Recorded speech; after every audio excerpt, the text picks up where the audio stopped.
Cette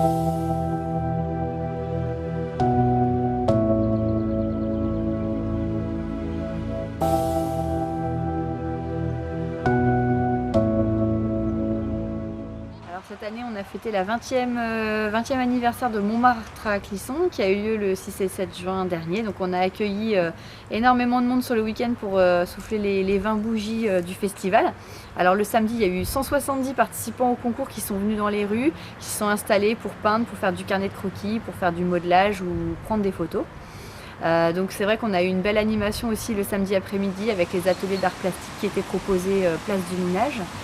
Et puis le dimanche, on a eu environ 85 exposants qui sont venus s'installer dans les rues de la ville. Les rues ont été aussi animées par une fanfare, la fanfrale qui était assez déjantée et qui a bien animé l'après-midi du dimanche. Et puis les gens sont venus voir aussi donc l'exposition à la Garenne Valentin des œuvres créées le samedi. Donc tout ça a fait vraiment une belle affluence dans Clisson, dans les rues de la ville, avec une belle ambiance aussi, bien conviviale, une ambiance aussi très familiale. Et on a eu la chance pour fêter le 20e anniversaire d'accueillir aussi à l'espace Saint-Jacques Alain Thomas, qui est donc le peintre de Vertou, qui a une renommée internationale et qui nous a fait le plaisir d'accepter l'invitation pour cette année. Donc l'exposition a eu lieu du 5 au 14 juin. Et on a accueilli déjà rien que le week-end de Montmartre à Clisson plus de 2000 visiteurs sur le site. Donc pour nous c'est vraiment une très belle réussite. On a réussi à fédérer autour de nous beaucoup d'acteurs du tourisme et aussi de la ville de Clisson.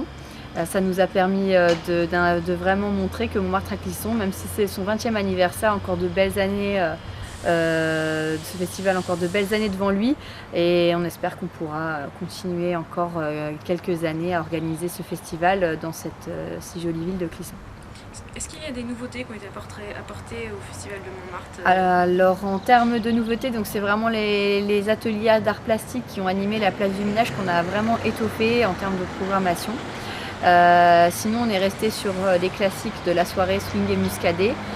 Et puis donc pour fêter vraiment l'anniversaire, c'était l'invité d'honneur qui en fait constituait vraiment une proposition d'exception pour cette année, puisqu'on n'a jamais eu jusqu'à maintenant un artiste d'une telle envergure à exposer à l'espace Saint-Jacques. On avait aussi prévu pour clôturer le festival un décollage en montgolfière. Malheureusement, le décollage n'a pas eu lieu puisqu'il y avait un peu trop de vent et que c'est vraiment, il faut des conditions très, très favorables pour pouvoir faire décoller une montgolfière. Mais ce n'est que partie remise puisqu'en fait ce sont 3 lauréats qui avaient gagné un vol en montgolfière et donc ils pourront bénéficier de leur vol un peu plus tard dans l'année dès que toutes les conditions seront réunies.